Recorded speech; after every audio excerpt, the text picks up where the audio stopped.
sa loob ng 1 week ay hindi kami talaga nakapaghanap buhay dahil na laging umuulan. Ito yung nagiging problema talaga namin. Kapag umuulan ay ang hanap buhay talaga namin ay tulog. Wala, tingla talaga. So, mahirap guys. Gastos natin araw-araw ay hindi tumitigil. So, mahirap kapag umuulan. Talaga ganito makalabas para makapangalan mo din ang mga anak. Dahil ngayon ay tumigil ako na sobrang natuwa ako dyan dahil nakakapaghanap ko na ulit kami kaya samahan niyo kami guys hanggang mamaya. So, tingnan natin kung tayo ay papanalin. Biyayaan ang langit ng maraming kalakal dahil nga isang linggo na hindi tayo nakapamili at nakaikot.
Tara na, let's go na ulit sa kung saan tayo pwedeng makakuha ulit ng kalakal.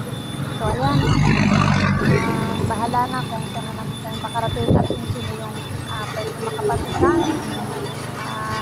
Pwede tumawag sa amin. So yun lang yung ayan, tuloy-tuloy lang tayo sa pag-ikot hanggang sa tayo ay makakuha ulit o makabili ulit ng mga kalakal. So ayan, binabagtas ang highway guys. So nasa highway tayo papunta sa kung saan ang driver na ito kung saan nagustong pumili kung itong nakakasada doon kami papasok dahil na umulan. Dito kami yan po sa namin masuki. So yan, tingnan natin kung meron tayo makukuha sa lugar na ito guys, kung merong tatawag sa amin para ipagbili ang kanilang naipon na mga kalakal.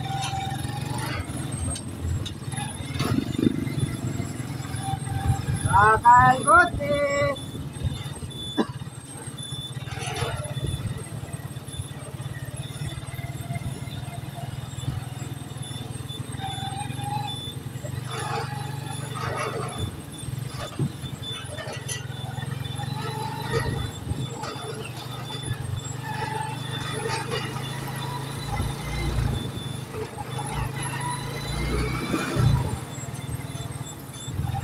Kakalgote!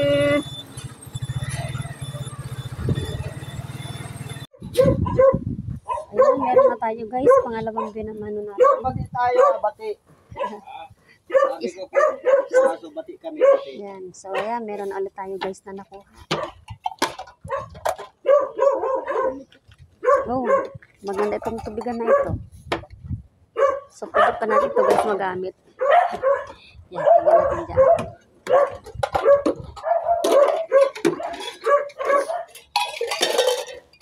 Ayan, meron tayong konti plastic, halo-halo.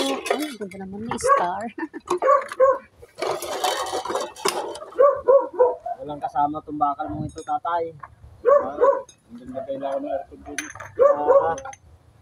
Naglinis lang daw si tatay ng aircon. Naglinis ng aircon. Isasama niya na ba tayo yung ano na yun?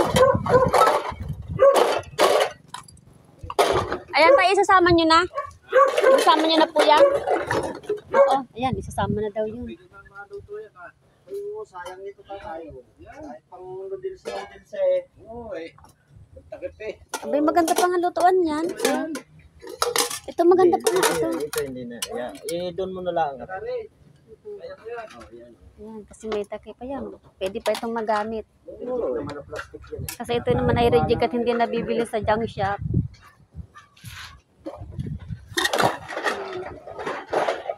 Yan. So, try nito guys, magagamit pa kasi ito. Buhos ko na kaya atong ano. Ibubukod ko na. Ay, hindi magkakasya. Ito na nga lang sa tabi. Hindi na lang. So, ito guys yung unang din namin.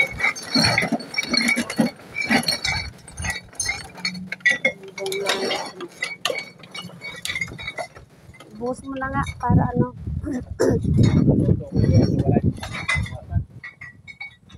Pwede pa. Pwede pa itong pingganan na ito eh. Oo, yan. Pinats ko lang doon. Wala na lang siya tatay na taklo pa no. Wala. Sira rin. Yung naglagay ako ng ano. Malutong kasi tayo yung naka ano meron kami nito. Wala na rin yung pinto kasi malutong siya. Yung plastic pong ano nakatakip diyan malutong ho yung mabilis mabasag. Pwede maglagay yan eh. Pwede pa ho yan. Oo, takip. Pwede rin maglagay yan.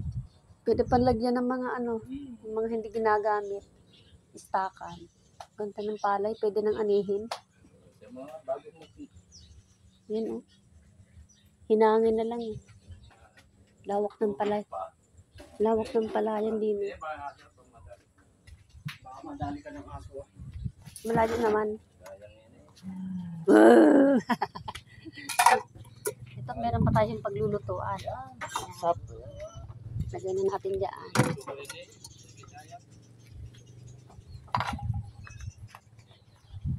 Yan, so timbangin na natin para malaman natin kung ilang kilo. Oops. 15. 15 times 4. So, ayan guys. Kung saan na naman tayo nakakaikot at makakarating sa pangingalap ng kalakal. Ikot-ikot na naman tayo. Wala pa po. So, ayan, ikot-ikot lang tayo. Hanap tayo ng kalakal. Ito yung mga suki namin. Wala pa silang stock. Ayos na po. Ganun talaga nanay. Ang ganda na ng bahay ito. So noong kami dumadaan pa lang dito guys, ang bahay nito ay ginagawa pa lang siya. Tapos ngayon ay sobrang ganda na. Oo, napakaganda na ng bahay na ito. Yan, ganda-ganda na.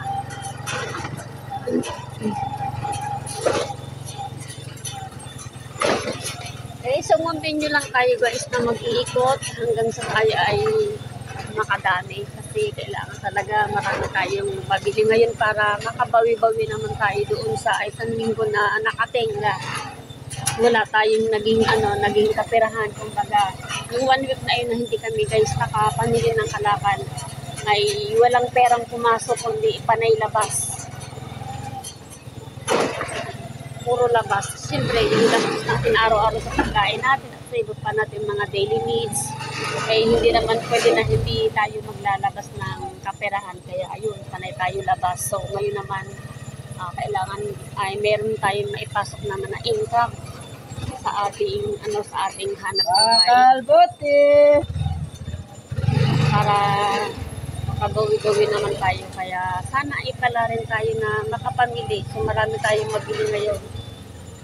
Bago magpasko, so ilang araw na lang guys, magpapasko na. So today is December 19.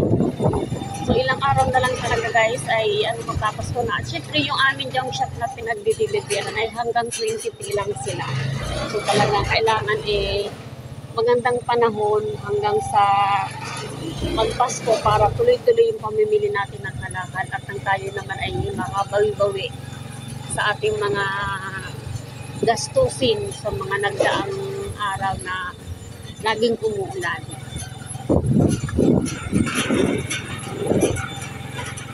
Huwag kalimutan guys mag-subscribe at pag-share na din ang aking video para makadagdag naman tayo ng ng viewers sa ating videos sa ating channel.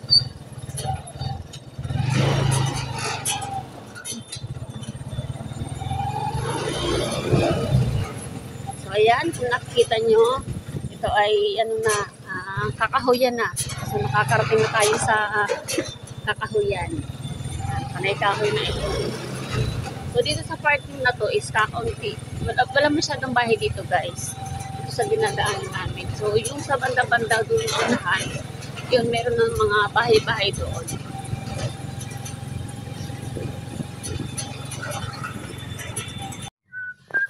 Ayan ba? So ayan, meron na naman tayo guys na pangatlo. So nalibang kasi ako guys sa biyahe namin. Meron po. Wait lang po ha. So ito meron tayong ayan, may nagtawag sa amin guys. Kaya meron tayong nakuha kahit konti. Okay na yan. Ibubuhos mo na lang dito.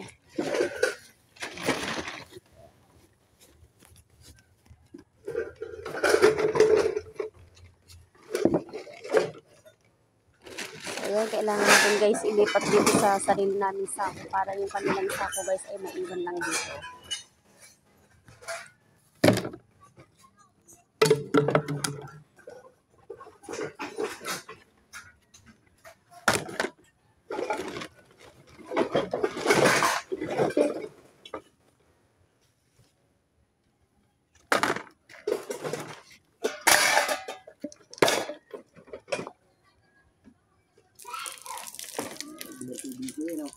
Hindi. Ewan ko ba? Ang mahal naman pag binili sa hardware, no? Ang mahal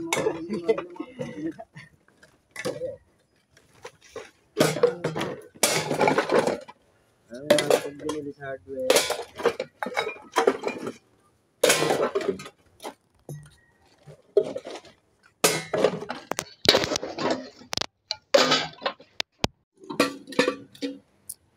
Ayan, so ito guys yung. So ito pa. Wow. Maganda to ah. Tsaka meron pa tayong mga bakal. Ayan, so ito yung mga kalakal na mabibili natin dito.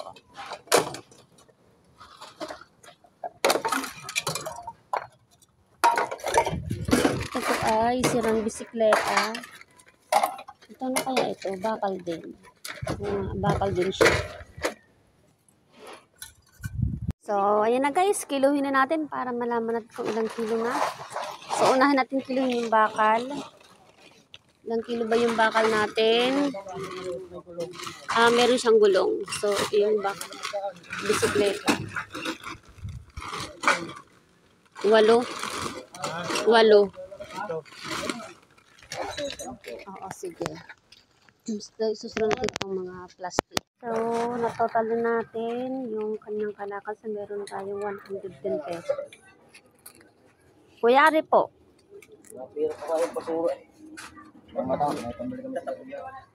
Ha? Ayan, okay na guys. So, nadadagdagan na yung ating yung kalakal natin. So, mukhang sinuswerte tayo ngayong araw na ito.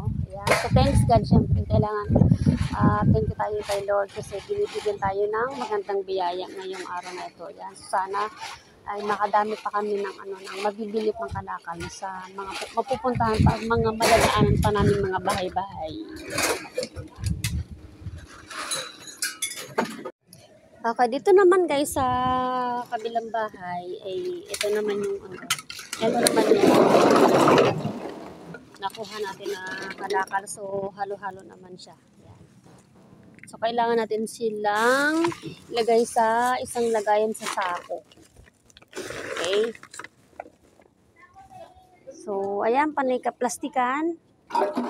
Plastic.